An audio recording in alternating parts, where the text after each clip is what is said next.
Hello friends, how are you all? I hope you all are doing great. So this is the class 11th of microeconomics, economics honors semester 1. तो इस class में हम start करेंगे consumer surplus से और इसमें producer surplus बताऊंगा कैसे कैलकुलेट होता है। तो ये सारा मैं इसमें डिस्कस करने वाला हूँ। तो सबसे पहले जान लेते हैं कंज्यूमर सरप्लस होता क्या है।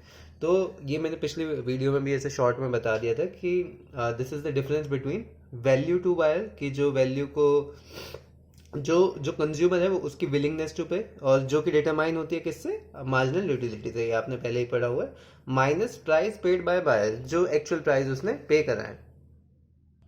और आपकी वैल्यू टू बायर मैंने बता ही दिया कैसे मेजर होती है, कंज्यूमर विलिंगनेस टू पे, और ये डिटरमाइन होती है मार्जिनल यूटिलिटी से।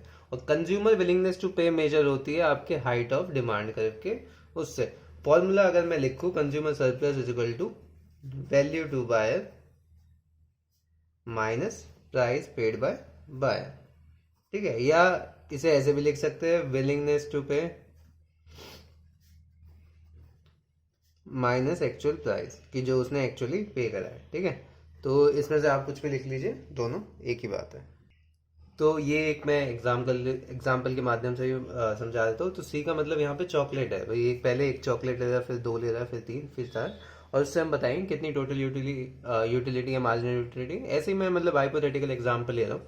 तो मान लो उसने एक चॉकलेट खरीदी और उसकी उसे यूटिलिटी मिली पूरी 10 की। तो फर्स्ट यूनिट में तो दोनों सेम ही होते हैं, ठीक है। मार्जिनल यूटिलिटी भी आपकी 10 की हो गई, और उसका प्राइस क्या था, प्राइस तो सेम ही रहेगा चॉकलेट का, तो सारी जगह मैं 4 लिख दूँ। तो 4 रुपये मैंने प्राइस कर दिया चॉकलेट का। अब यहाँ पे कंज्यूमर सरप्लस कितना है, मैंने क्या बताया था पहले ही आपको फॉर्मूला, विलिंगनेस टू पे। विलिंगनेस टू पे मतलब ये मार्जिनल यूटिलिटी इससे पे होती है ना। तो ये 10 है, पे उसने करे है 4, तो उसे कितने का फायदा हो गया, कितने का एक्स्ट्रा, मतलब जो सेटिस्फैक्शन है वो कितने की एक्स्ट्रा मिली, 6 रुपए की एक्स्ट्रा मिल गई, ठीक है। अब दूसरी में law of diminishing marginal utility होती है, तो यूटिलिटी तो कम होगी दूसरी खाने पे। तो यहाँ पे 8 हो गया ठीक है। फिर यहाँ पे मैंने 6 लिख लिया, यहाँ पे 4, यहाँ पे 2। तो यहाँ पे अब इसको टोटल यूटिलिटी कैलकुलेट करेंगे, 18, 18 प्लस 6 24 आपका, फिर ये 28 हो जाएगा, ये हो जाएगा 30। अब यहाँ से आप कंज्यूमर सरप्लस कैलकुलेट कर दे रहे हो, इसमें से इसे माइनस करना है, ये हो जाएगा 4 यहाँ पे 2 मिलेगा, यहाँ पे 0 मिलेगा, यहाँ पे क्या आएगा भाई, यहाँ पे नेगेटिव में तो जाएगा ही नहीं, क्योंकि वो नेगेटिव में तो नहीं करेगा ना अपना कंज्यूम, अपनी मार्जिनल यूटिलिटी नेगेटिव में क्यों करेगा, अगर उसे बेकार लग रहा है उसे खा के, तो वो क्यों पे करेगा उसके लिए। तो यहाँ पे आपकी हो जाएगी नो कंजम्पशन, ठीक है। तो इस प्रकार से आपको अब समझ में आ गया होगा कि कैसे कंज्यूमर सरप्लस कैलकुलेट करते हैं, और कब वो जो कंज्यूमर है वो कब अपनी कंजम्पशन को स्टॉप कर देगा, जीरो के बाद अपनी कंजम्पशन को स्टॉप कर देता है। यहाँ से उसे मजा आना स्टार्ट नहीं हुआ, जीरो हो गई इसकी यूटिलिटी, पूरा सैचुरेटेड फील कर रहा है वो, और उसके बाद फिर वो कंजम्पशन नहीं करेगा। इसे अगर ग्राफ से बताओ तो ग्राफ में ऐसे यहाँ पे प्राइस आ जाता है ना, ये 10, ये 8, ये 6, ये 4, ये 2, और ये 0, ठीक है। तो ये 4, तो ये हो गई प्राइस लाइन, ठीक है। अब यहाँ पे ये यहाँ तक इसका डिमांड कर रहेगा, ये 10 मान लिया। तो इसमें क्या है, वो इस मतलब जो पहली यूनिट थी उसके लिए वो 10 पे करने को राजी था, ठीक है। मतलब वो 10 पे करने को राजी था, पर उसने पे एक्चुअल कितना करा, 4। तो फायदा कितने का हो गया उसका, 6 का। ऐसे फिर नीचे आएंगे, दूसरी यूनिट में वो 8 पे करने को राजी था, पर फायदा वो पे कितने करे, 4, प्राइस तो सेम ही है, तो उसका कितना प्रॉफिट हो गया, प्रॉफिट कंज्यूमर सरप्लस, फायदा कितने का हो गया, 4 का, ठीक है। तो इसी प्रकार से वो कहाँ तक जाएगा, जब ये 4 बराबर नहीं हो जाएंगे, ठीक है। ये 4 बराबर हो गए, और इसकी ये बिल्कुल 0 हो गई, ये बिल्कुल उसका पेट वेट फुल हो गया, इसके आगे ये नहीं करना चाहेगा। अब यहाँ पे अगर 2 हो गई, तो ये इसका मतलब ये पे 2 रुपए करना चाहता है इस यूनिट के लिए जो इसके बाद है, पर इसे पे कितने करने पड़ेंगे, 4, तो ये क्यों पे करेगा। तो अगर ग्राफ से भी कैलकुलेट करना चाहे तो कंज्यूमर सरप्लस का क्या एरिया होगा, मतलब एरिया होगा, ये जो ऊपर वाला है प्राइस लाइन से ऊपर, और ये जो डिमांड कर रहा है इससे नीचे, तो ये आपका कंज्यूमर सरप्लस हो जाएगा, ठीक है। इस प्रकार से आप कंज्यूमर सरप्लस को कैलकुलेट कर सकते हैं। दोनों मैंने ग्राफ से ही बता दिया और आपको टेबल से भी समझा दिया। तो आइए एक न्यूमेरिकल कर देते हैं इसी पे बेस्ड, कि अगर आपके पास डिमांड फंक्शन मिल जाए तो, और प्राइस बता रखा हो, तो कैसे कंज्यूमर सरप्लस कैलकुलेट करेंगे। तो एग्जांपल मैं ले लेता हूँ एक। तो यहाँ पे आपको डिमांड फंक्शन दिया हुआ है, Q D is equal to 90 minus 2 P, और आपको कंज्यूमर सरप्लस कैलकुलेट करना है जब प्राइस है 15 रुपए के बराबर, ठीक है। तो अब आप इसे कैसे कैलकुलेट करेंगे? तो वैसे तो फॉर्मूला भी होता है, पर चलो ग्राफ से मैं बता देता हूँ डायरेक्ट। कि ये आपने ग्राफ बना लिया, यहाँ पे प्राइस, यहाँ पे क्वांटिटी आ गई, ठीक है। अब इसका ग्राफ बहुत इजीली बना सकते हैं आप। एक टाइम पे इसे 0 रख दीजिए और दूसरे टाइम पे इसे, तो आपको एक्स और वाई के कोऑर्डिनेट्स आ जाएंगे। पी को 0 रखोगे, क्वांटिटी क्या आ जाएगी आपकी, 90 आ जाएगी।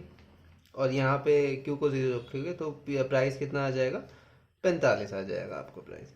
तो यहाँ से बस इन दोनों पॉइंट्स को ज्वाइन कर दो, आपका ये डिमांड कर्व बन गया बहुत ही इजीली। अब इसमें हमें निकालना है कंज्यूमर सरप्लस। तो यहाँ पे उसने कह रखा है कि 15 रुपये प्राइस है जो भी प्रोडक्ट है, तो यहाँ पे 15 मार्क कर देंगे। 15 से आगे लाइन ले जाओ आप।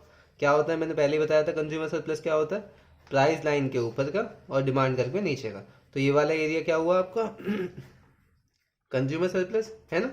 अब ये यहाँ तक आपको देखना है यहाँ पे कौन सा कोऑर्डिनेट है, क्योंकि मेरे को ये पता लग गया इसका कितना गैप है।